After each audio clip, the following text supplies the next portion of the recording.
ways. You can notice not much in the way of cloud cover and no rain forecast across the northwest tomorrow. I'm Rob Marciano. You're up-to-date weather-wise on the hour, only on the Power of 2.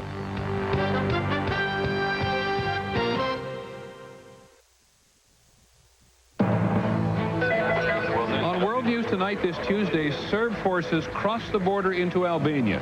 A small incursion, but big questions. Dr. Jack Kevorkian gets 10 to 25 years in prison and a scathing lecture from the judge. And our tax series, Breaks and Burdens, tonight, picking on the poor.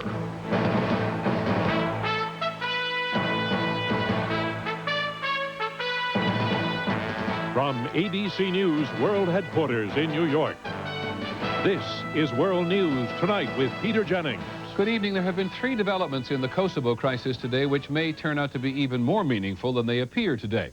First, the president won support from some of his critics in Congress by saying he would not take the option of ground troops off the table.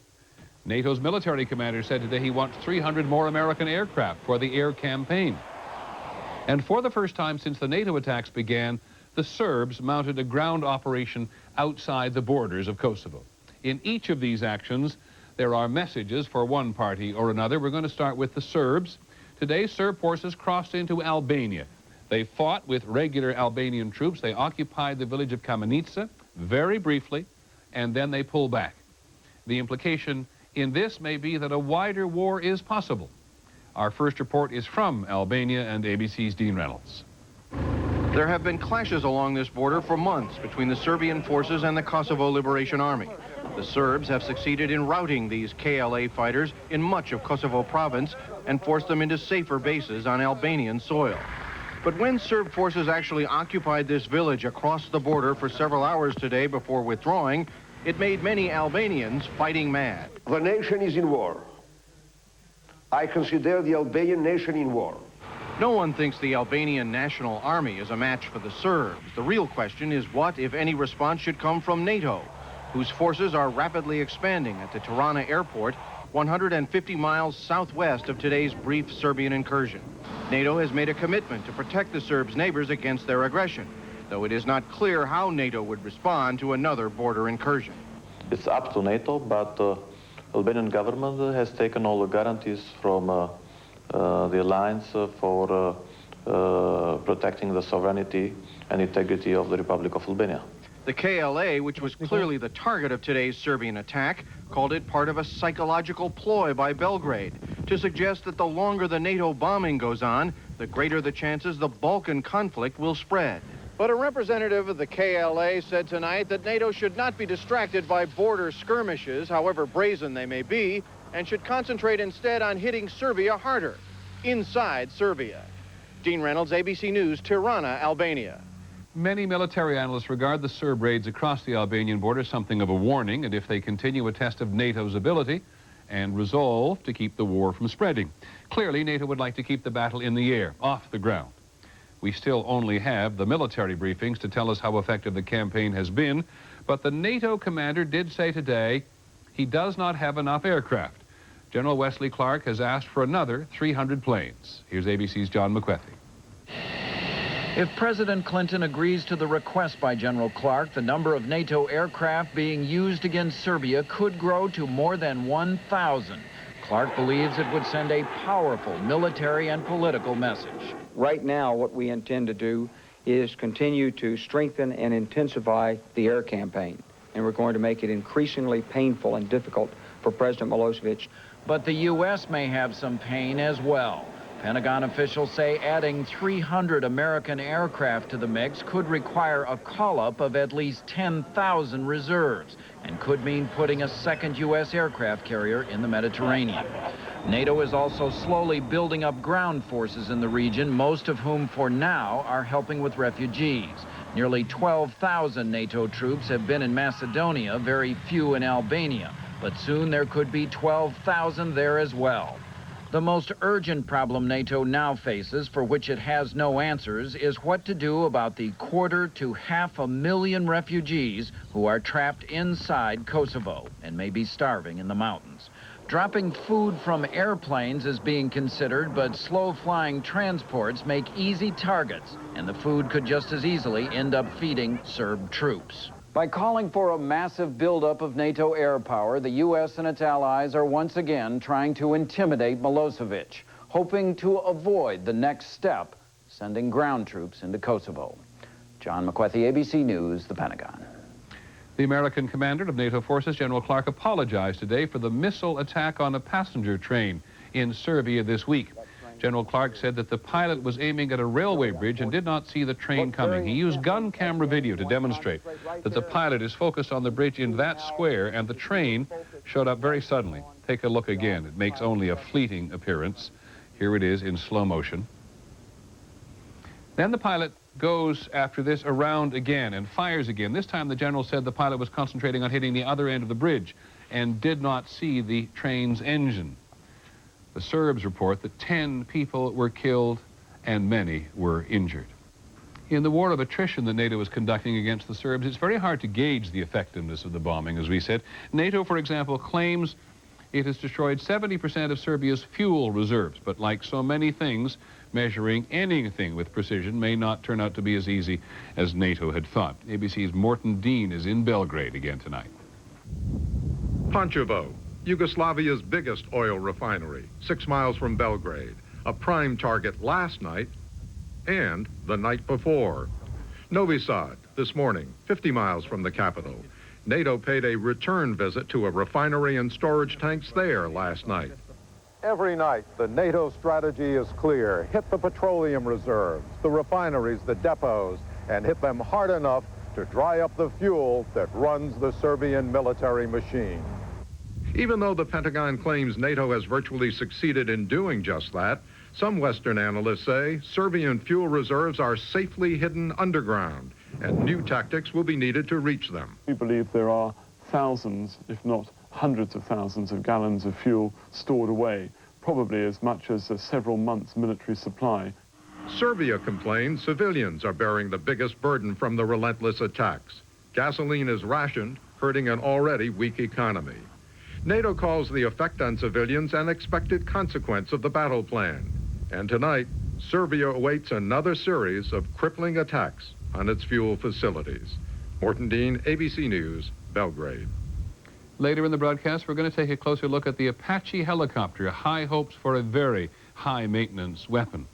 When we come back, Dr. Jack Kevorkian's prison sentence, what the judge had to say. Maybe heard, sir. And what the kindergarten teacher had to say that won her the Pulitzer Prize. This is World News Tonight with Peter Jennings, brought to you by Aleve. Here's a new idea. A pain reliever from Aleve that goes to work fast and lasts all day. Introducing new Aleve gel caps. Like most gel caps, they go to work fast, but Aleve gel caps do more than work fast. They have the strength to work all day long with just 2 pills. It would take 8 Tylenol to do that. Look, if your pain reliever starts fast but won't last, get one that does it all. New Aleve gel caps, 2 pills, all-day relief. Works for me. If you're one of the 36 million people who wear dentures, this is big. Polident Overnight, now with PolyShield, cleans tough stains overnight, then forms an invisible barrier to keep you feeling fresh all day. With locations in over 1,800 cities and towns, there's always a Days Inn hotel nearby. Wherever you're going, wherever you're from. Days Inn. There you go. Great meal. Uh-oh, gas pressure. What now? What else? Gas-X, with the most powerful medicine for fast relief. Nothing works faster. Hey, want to go for ice cream? Gas-X, the power to fight gas fast. Dr. Jack Kevorkian, the single-minded champion of mercy killing, was told by a judge today he's going to spend the next 10 to 25 years in prison. He was convicted of killing a man suffering from a fatal disease. Millions of Americans saw it on television. ABC's Jim Williams reports tonight from Pontiac in Michigan. Uncharacteristically, Jack Kevorkian had nothing to say at his sentencing hearing. Instead, the widow of the man Dr. Kevorkian killed told the judge the doctor was fulfilling her husband's wishes. My husband had come to the end of his life as he chose to live it. He was not depressed. He was not a victim. But prosecutors argued neither Thomas Yauch's illness nor his desire to die justified his killing. Judge Jessica Cooper agreed. You had the audacity to go on national television, show the world what you did, and dare the legal system to stop you. Well, sir, consider yourself stopped. And the judge said what Kevorkian did went beyond assisted suicide. When you purposefully inject another human being with what you know to be a lethal dosage of poison, that, sir, is murder. Unless a higher court reverses Dr. Kevorkian's sentence, he must spend at least 7 years in prison before he is eligible for parole. The man who, by his own count, helped 130 people die, arguing that he wanted to free them from their suffering, today lost his freedom. Jim Williams, ABC News, Pontiac, Michigan. In other news today, the enormous controversy over silicone breast implants was given new life. An allegation has been made that could have serious implications for lawsuits still to be settled. Here's ABC's Deborah Amos. For Sybil Goldrich and women who insist they are ill because of breast implants, there's a new opening in the decades-long litigation against breast implant manufacturers. Their case seemed over 4 months ago when a court-appointed scientific panel concluded there was not enough evidence to support their claims that breast implants cause tissue damage and immune disease. At the time the report came out, I felt so down and so frustrated. In such a complex medical case, the court appointed a panel at a cost of more than $1 million to study the science and settle the debate once and for all. But court documents filed last night allege one of the 4 scientists on the panel has an apparent conflict of interest. The motion focuses on this man, Dr. Peter Tugwell. While on the panel, Tugwell was a paid consultant to Bristol Myers Squibb. He solicited funds from that company for scientific studies. He failed to disclose those connections to the court. His work had nothing to do with breast implants, but Bristol Myers Squibb is a defendant in the case. A letter to ABC from attorneys for the science panel said members of the panel, including Tugwell, would have no comment. Bristol Myers attorney said today Tugwell's contact could in no way have influenced the panel. They charge the motion is a way to get the debate back on the table. Others say there's something more. Getting money from an organization that is, if you will, being sued, I think you've created an intolerable situation. The court will have to decide. Deborah Amos, ABC News, New York. This probably qualifies as ironic. We learned tonight that independent counsel Kenneth Starr will tell Congress tomorrow that he is against renewing the independent counsel law. Judge Starr is reportedly concerned that the law violates the separation of powers in government and also thinks that the investigations last too long and the costs run too high. When we come back, should poor people pay taxes?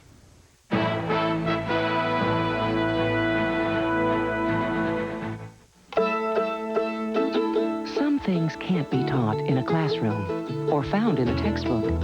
But with Fixodent's long-lasting hold, you'll be ready no matter where the lesson takes you. For long-lasting hold, Fixodent and forget it.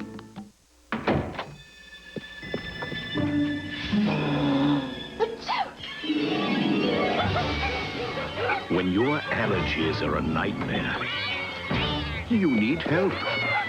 Not just any help.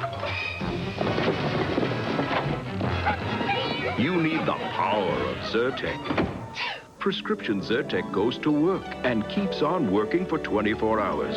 And Zyrtec's the only leading prescription antihistamine approved for both indoor and outdoor allergies, from cats and dogs to dust and pollen.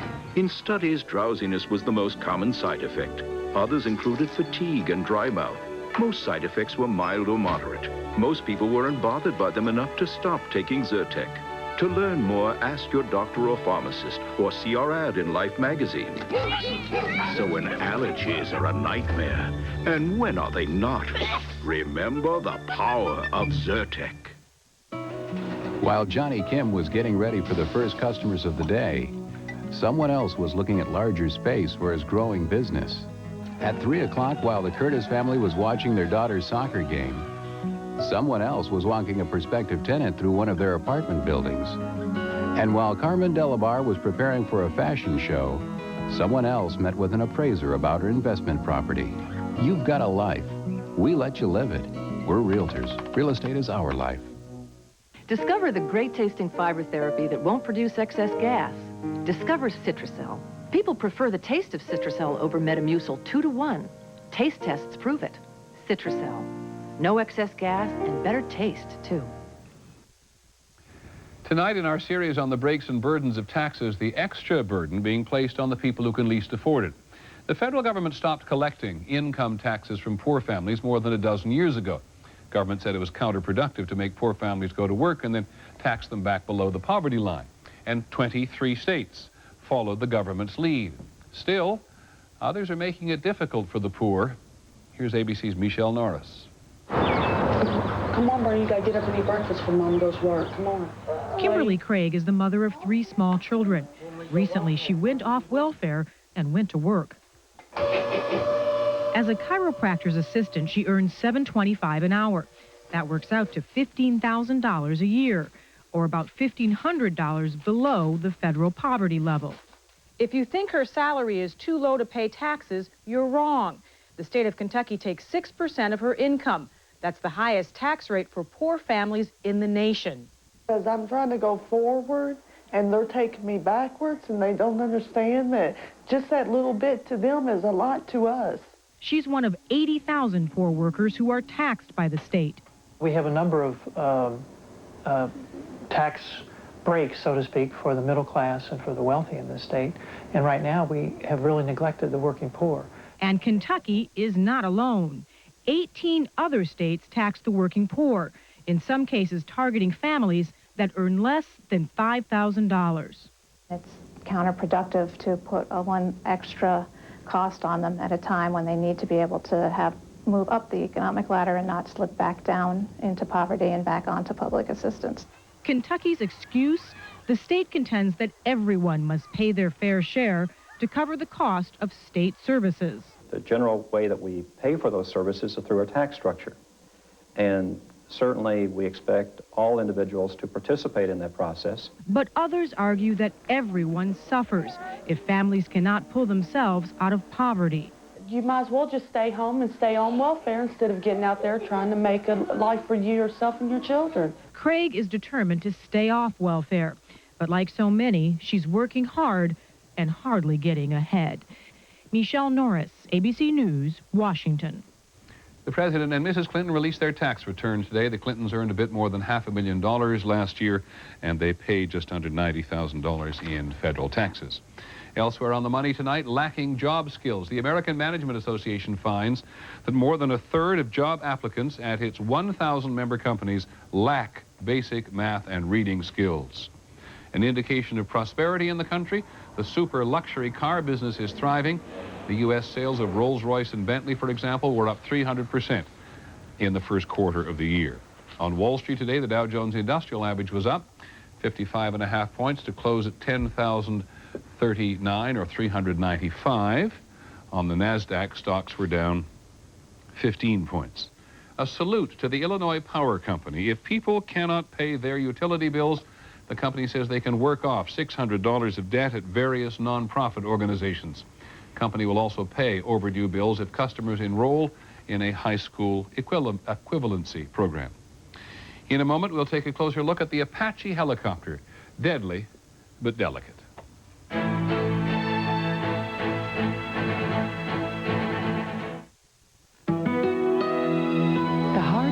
Soluble fiber found in psyllium is also found in Metamucil, which means it may now actually help reduce your risk of heart disease by lowering cholesterol. Metamucil, good for you, good for your heart. It's April. Can showers be very far behind? Remember to protect your deck with Thompson's Wood Protector. Rain, sun, mildew, nothing we make works harder, longer, so nothing can rain on your parade. Thompson's Wood Protector, it never takes a day off. Why do I rent from Enterprise? Very simple. No stress. They arranged to pick me up free, so I don't have to ask anyone for a ride. See? No stress. Pick Enterprise. We'll pick you up. Tylenol House Call. Information for healthy living. Well, it started in my hand. Now I feel it in my knee. Kay Cook is one of over 20 million Americans with osteoarthritis, the most common form of arthritis. Researchers have discovered that the pain and stiffness of osteoarthritis are not caused from inflammation, as once thought, but from the gradual wearing down of cartilage, the shock-absorbing tissue in the joints. I was surprised when the doctor told me it wasn't inflammation. If you have osteoarthritis, what should you do? Experts recommend exercise for strength and flexibility. And if you have pain, experts recommend the medicine in Tylenol Arthritis Extended Relief first. Tylenol Arthritis works up to twice as long as regular aspirin without the risk of stomach irritation. I have arthritis, but I don't let it stop me. If you have the symptoms of arthritis, talk to your doctor. You can get relief. Tylenol House Call is brought to you by Extra Strength Tylenol. The biggest advantage of going with this relationship of an investment advisor is saving time. We're just at a point in our life where this work takes time. We have things that we want to be doing other than studying different stocks. We like to travel. Do volunteer work. We have a grandchild now. We feel that his objective and our objective are the same. We appreciate having him in our life. He knows what our retirement objectives are. He knows what we need financially, and it's nice to put it in his hands. We're going to take a closer look tonight at what most military analysts agree is a weapon that might make a difference for NATO in its campaign against the Serbs, depending on the circumstances. There have been a great many questions about the Apache attack helicopter, not least of which has been if they can really make a difference, why has it been taking so long to get 24 of them to the war zone? And are they as good as advertised? Here's ABC's Tom Foreman. As a weapon of war, there is nothing quite like the Apache attack helicopter. Okay, I got target right there. Moving over the earth at 150 miles an hour, only feet above the trees, the Apache flies day or night, rain or shine. It bears a fearsome array of cannons, rockets, and Hellfire missiles that make it one of the most effective tank killers ever. We bring everything we can to the battlefield and put as much destruction upon the target area as possible in the shortest amount of time. But it takes a lot of time to get the Apaches ready for such an attack. 3,000 people will be required to put just 24 Apaches into the air over Kosovo. Soldiers to provide security, build launch pads, load ammunition. Helicopters are pretty finicky beasts. They consume a lot of fuel. The more you fly them, the more spare parts you need. You need maintenance and support. To bring everything in, nearly 200 military flights will be necessary. And even then, the Apaches will not be ready. This is not a standalone weapon system because on the one hand, it is supported in the air by a vast team. Although armored, the Apache was designed to operate with ground troops. Without that protection, Apaches can be shot down by handheld missiles or even heavy machine gun fire. So before Apaches join the battle, Army missile launchers will have to be brought in to pepper targeted areas and keep anti-aircraft weapons at bay. This is no surprise to military officials. Way back in 1990, the government's accounting office said it could take so much to get Apaches into place during wartime, it could significantly impair their performance. The GAO said the Apache falls far short of meeting the Army's fully mission-capable goal, and some military analysts fear that is still true. What I worry about most is that by the time the Apaches are operational, the Serbs have nothing left to do in Kosovo. Your laser is armed. And that raises questions about what role the Apaches will play by the time they are ready to fight. Tom Foreman, ABC News, Fort Carson, Colorado. When we come back, the Drama Prize.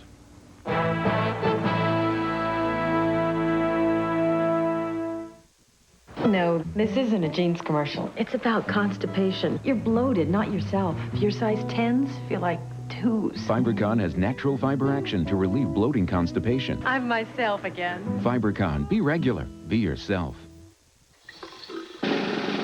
With Days Inn hotels in over 1,800 cities and towns, finding a place to stay doesn't take a federal investigation. Days Inn, there you go. All right, kid. Here we go.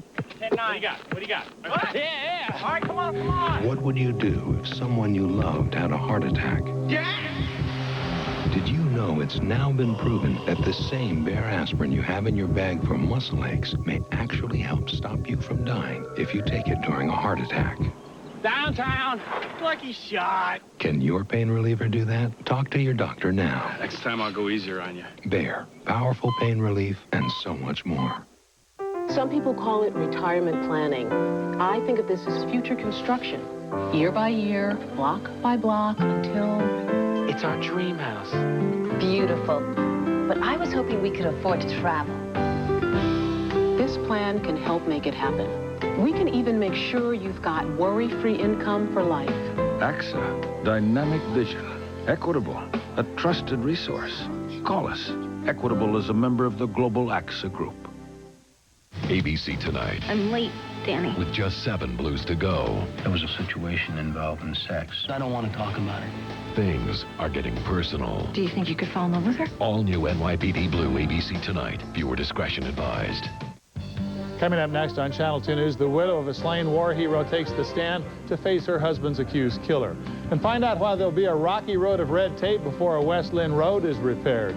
I'm Paul Inman. News of the Northwest is next. Finally from us this evening, the Pulitzer Prize for Drama. It was announced yesterday that Margaret Edson had won the prize. It is very prestigious, and it was her very first attempt at writing. The winning play, called Wit, is playing here in New York, and today, as always, Ms. Edson was on the job. Wit is getting a tremendous reception in New York. It's about a college professor who is dying of cancer. I have been asked, how are you feeling today, while I was throwing up into a plastic wash basin? Well, it is hard to explain the play in a minute, but the language has captivated the critics. You present with a growth that unfortunately went undetected in stages 1, 2, and 3. Now it is an insidious adenocarcinoma which has spread from the primary adnexal... Insidious. Insidious means undetectable at an early stage of... Insidious means treacherous. Wiggle down, classmates, wiggle down, couldn't you? Playwright Margaret Edson, Maggie to her friends, was in school today. She teaches kindergarten in Atlanta. It's a wonderful surprise to me that anybody wants to go see this play at all. She wrote Wit in 1991. Everyone rejected it. Really, I sent it to every theater in the country, and everyone rejected it. Doctor? Yes, I have a PhD. You're the doctor. Oh. Wit is about indifference. I am a doctor of philosophy. Take a deep breath and hold it. But ultimately, says Edson, the play is about love and knowledge and grace. Maggie Edson says she'll write another play if she has something to say. Right now, she is happy in the classroom. I love teaching. It's very serious work. I think they're going to save the world. And I'm very proud and happy and excited to be part of that. What you're doing. Okay? No indifference there. Here we go. 1, 2. That is our report on World News Tonight. Later on Nightline, crossing the Kosovo border into Albania, one family's journey. I'm Peter Jennings. We'll see you tomorrow. Good night.